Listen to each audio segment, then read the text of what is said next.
Hi guys, my name is Mayank and welcome back to my channel. In today's video, I want to talk about the book, The Courage to be Disliked.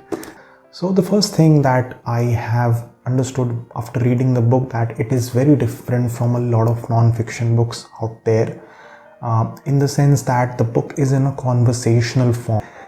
In the book, there are two characters. One is a philosopher and the second character is a person who is just like you and me. He's a youthful person. He's in his 20s probably, and he goes to the philosopher. He asks him a few questions about life.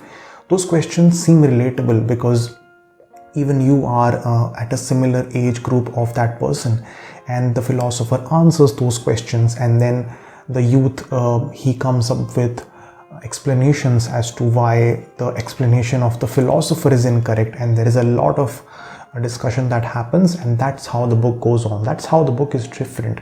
This also means that the book does not become monotonous. Many books just keep talking about one thing and they become monotonous, but that's not the case with this one. Also, in the book there are a lot of controversial topics that are touched. So in the sense that when you will hear them, you will be like, this does not seem correct. You will be like, this is not correct, this is not at all true. But as the book goes on, the author goes on to explain those things, and those things become more and more clear, because this is a philosophy which is known as the Adlerian Philosophy, which was given by the philosopher Alfred Adler. It is a new philosophy, so when you will hear it for the first time, a lot of the things will feel like they are not possible and they do not seem correct. But as the explanation of those things goes on in the book, the things become more clearer. So that is how you need to deal with this book. The book starts off with explaining the basic concept of teleology versus etiology. So these are two concepts in philosophy, and majorly what people follow is etiology, which means that whenever we see something happen, we think about the cause and we think about the effect. So let's say you think about anything that is happening in your life. If let's say you are not confident and you feel that because you are not confident, you are not able to speak with new people.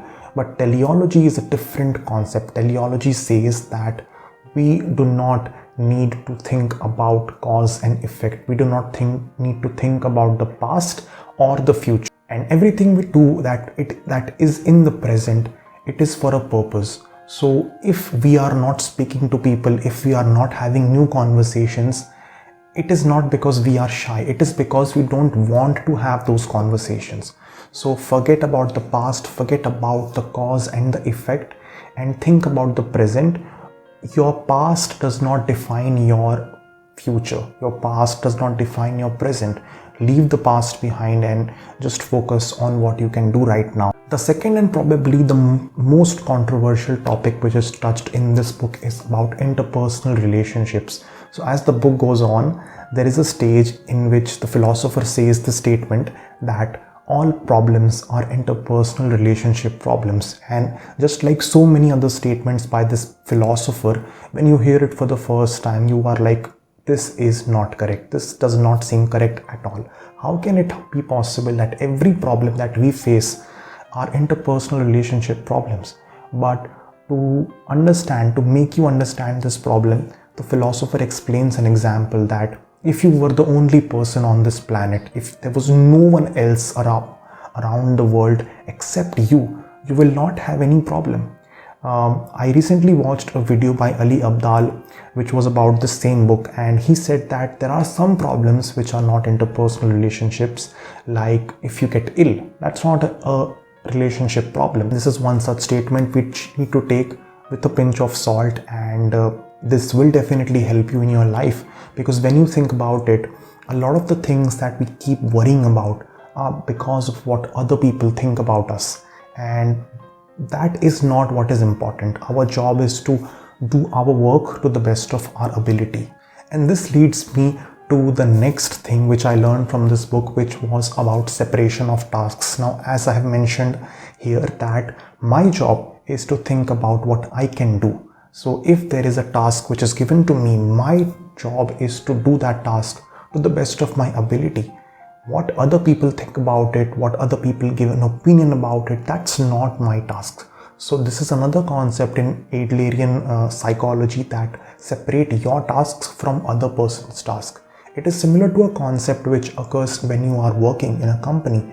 Your boss might be giving you some task and your job is to do that task to the best of your ability. Now, even after doing it to the best of your ability, if the boss is not satisfied or he is still angry with you, that's not your job. Your job is to do your job to the best of your ability and forget about what everyone else thinks of you. The last thing which I want to talk about is about thinking of people as your comrades. That if you want to live a fulfilling life, try to think about how you can be beneficial to the community.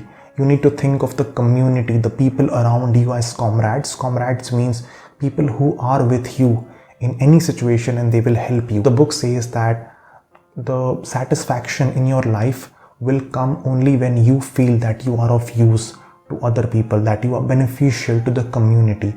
Although this was a bit difficult to digest for me, but yeah, it made a bit sense. But as I said, a lot of things in this book are not black and white. The book thinks that life occurs in black and white ways, but that's not true. A lot of extreme statements made in the book do not need to be applied completely in your life. Think about them, think about how you can use them to the best of your ability. In a lot of situations they will be applicable and they will make your life easier.